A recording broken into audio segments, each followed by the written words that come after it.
in the Box. Rise, conquer, rule. Today we will be taking a look at Sideshow Collectibles' Court of the Dead, Death, the Curious Shepherd. Death, the All-Taker, the brainchild of Tom Gilliland, Chief Creative Officer at Sideshow Collectibles, appearing as a 1/4 scale premium format statue, as well as in several graphic novels, games, collectibles, and now a full-length novel, Rise of the Reaper General. First, to clear up one misconception, on the Big Bad Toy Store website, it states that the material used is polystone. The figure is far too light to be so, and is most likely crafted of plastic, vinyl, or PVC, as there is quite a bit of flexibility in the material. That being said, there is no warping, misshapen parts, and the material used holds quite a bit of detail. And though simple, the paint applications are elegant and subtle, giving the illusion of multiple color lights hitting the figure from different angles.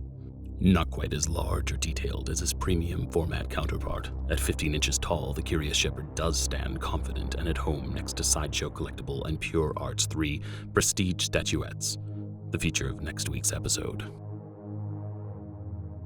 Now, a passage from Court of the Dead, Chronicle of the Underworld.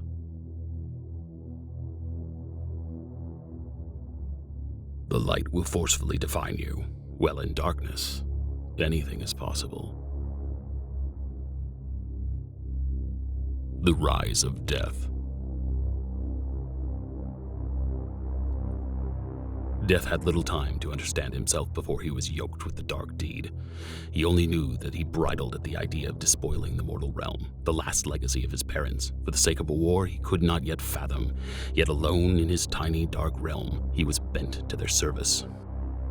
Death swept across the earthly plane, easily gathering the souls of the primitive inhabitants.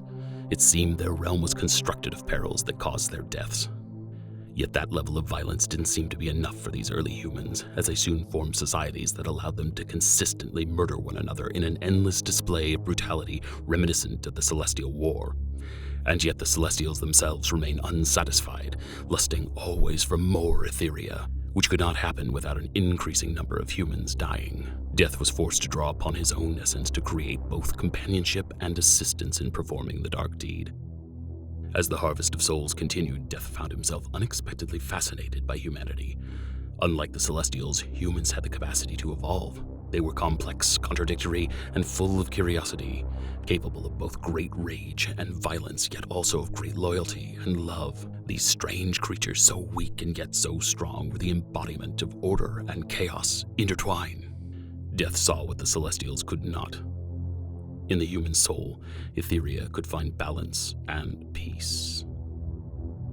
I hope you enjoyed this episode of What's in the Box, and remember, never stop collecting.